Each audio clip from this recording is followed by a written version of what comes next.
Authoritarian husbands, what does the Bible say?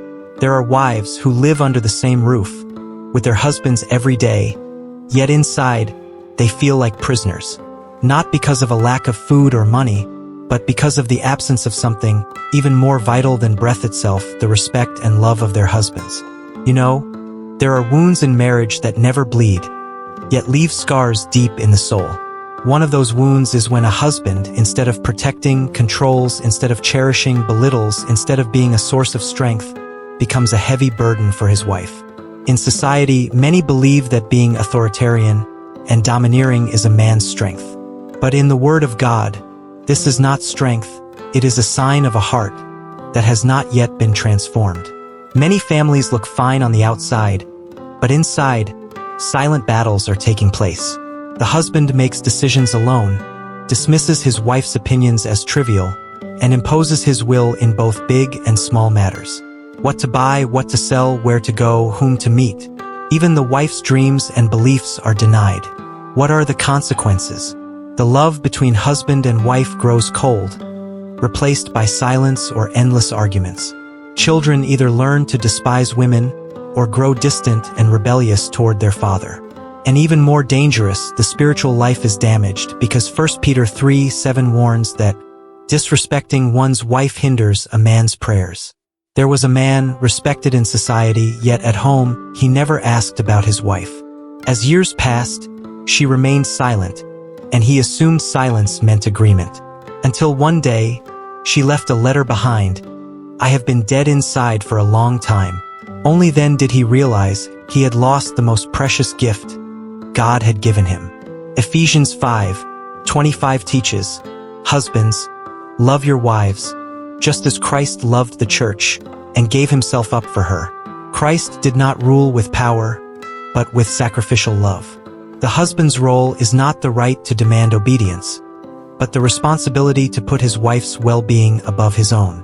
1 Peter 3:7 says, "Husbands, live with your wives in an understanding way, showing honor to the woman as the weaker vessel, since they are heirs with you of the grace of life, so that your prayers may not be hindered." To belittle a wife is not only to harm the marriage, but also to break one's fellowship with God.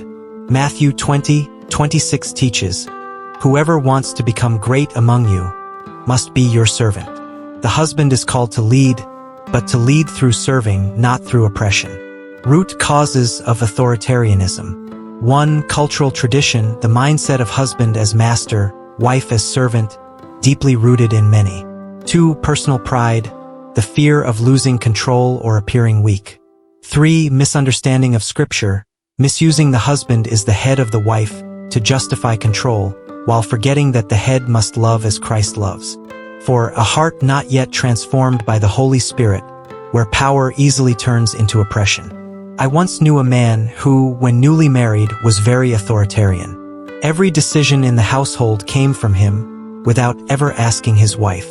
One day, his son asked, "Dad, why haven't you ever asked Mom for her idea?" That question pierced his heart. That night, he prayed and reread Ephesians 5. He realized he had been leading his family like a commander, not as a loving husband. From that day on, he developed the habit of asking for his wife's opinion before making decisions.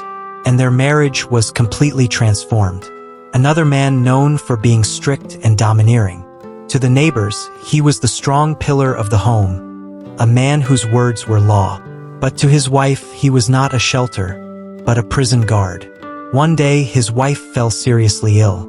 During her long stay in the hospital, he had to care for the children, cook, clean, and manage the household alone.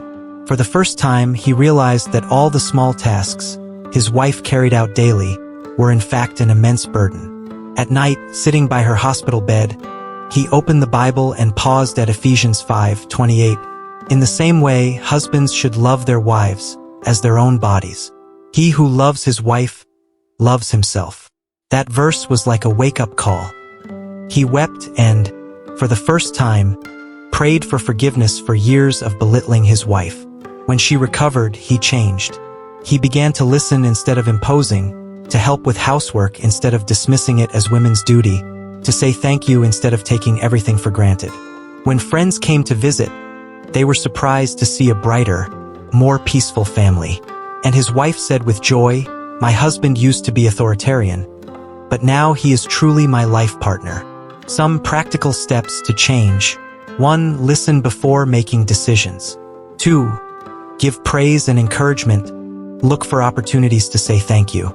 3. Share responsibility in all areas. 4. Pray together daily. 5. Learn to apologize, for true strength lies in admitting mistakes, not in pretending to always be right. You may earn society's respect through power, but you will only receive God's praise when you love as He loves. God does not call you to be a king in your house, but to be a servant leader in love. Let your wife be proud to say, "My husband loves me as Christ loves the church." Men, let us pray together. Lord, I thank you for placing my wife in my life as a precious gift. Please forgive me for the times I imposed my will, belittled, and wounded her. Give me a heart like Christ, one that knows how to love, sacrifice, and honor. May the Holy Spirit transform me each day, so that I may become the husband you delight in. I pray in the name of Jesus Christ. Amen. Before you go, I want to invite you into something more than just watching a video. I want to invite you into a journey, a community of faith and healing.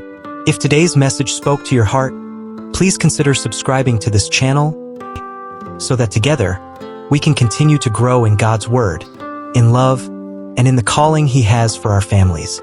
Click like if this encouraged you, and share it with someone who may need this reminder.